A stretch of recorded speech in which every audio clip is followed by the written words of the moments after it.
Welcome to A Good Life with Soulhaven, presented by Chris Gregg, Samuel, Yisrael and Natasha, the loving chef. Welcome to episode 2 of A Good Life at Soulhaven, and it's great to be joined once more in the studio by Samuel and Natasha. Hello, Samuel. Hello. How are you doing today? I'm doing really well, thank you. Great. And Natasha is here as well. Hello. Great to be back again. Thank you. Thank you so much. And I really enjoyed the last episode, and we've had so much amazing feedback from it. So I'm quite excited to develop some of the ideas that we were talking about and just learn a little bit more about what goes on at Soulhaven. But for people that missed it last time, could you just quickly explain what makes Soulhaven such a magical and special place? Yes, certainly. So Soulhaven is a community garden that helps people connect and grow. So that's about growing yourself as well as growing food. We're all about giving people a safe place where they can reflect and find a space to find themselves again for people who have struggled with mental health, trauma, and it's all from our own experience of homelessness and ill mental health that we wanted to create this space of safety. And I think it doesn't have to be somebody that's been through a major ordeal. I think there's a lot of people that are at different points in their mental health and could all benefit from what you offer over there. That's absolutely right. It's for anybody who feel like they might be struggling or just need a bit of help. They want to connect with new people. We give experiences to help people connect with nature and find tools and techniques that can help them improve their lives. So let's go back to basics now and kind of hear the story of how Soulhaven was born and how the whole project how the idea came, where it all began. How did it all start? That's a great question. Thank you. So Soulhaven was actually a dream of Samuel's and I many, many years ago. It was a dream that was far, far too big for us ever to consider how, what, where, when, how are we going to do this? And we were very fortunate to have an opportunity to move. And all of a sudden we landed at a farm gate, realising that actually our dream could come true there. It really was a very large dream with many, many different plans, many different scopes, but we had to overcome many different hurdles on a personal level as well as a business level. You know, the fear of getting it wrong.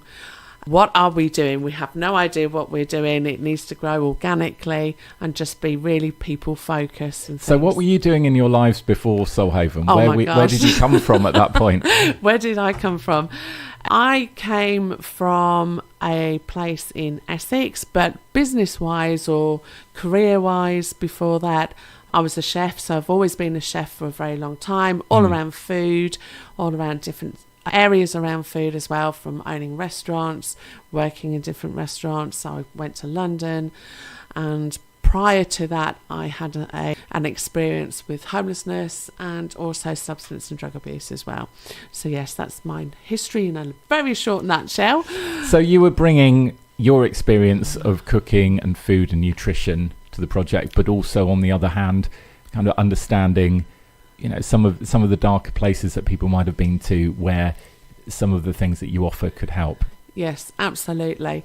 I have a deep understanding about primarily mental health, abuse, drug abuse and addictions and things, and really just wanting to actually offer help and support towards other people who may have been going through that as well. And was there an evening that you were sat down in front of the fire, kind of talking through ideas that you could say, right, that was the moment when we came up with the idea, or did it just kind of organically develop over a period? It organically grew. I remember drawing our vision board. It was a piece of A4 piece of paper, and all we drew on it was 3 trees and a house, and that was it to start off with. But as soon as we arrived at Soulhaven, we built a campfire.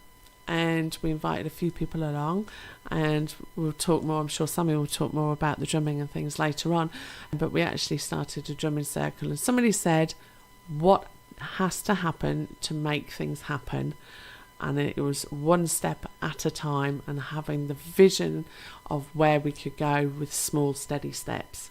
And I think that works for a lot of people's goals, that if your goal seems unattainable, break it down into manageable chunks and each little bit that you need to do to get to the goal, and then work out how you're going to get from A to B via, just not going straight to the final destination. Yeah, it certainly is, and it certainly is a journey as you break things down. And how do you do that? So it gives yourself clarity as well. So yes, over the years, we've got a lot more clarity of where we want to go, what do we want to do, what do we want to provide within our service as well. So yes, definitely.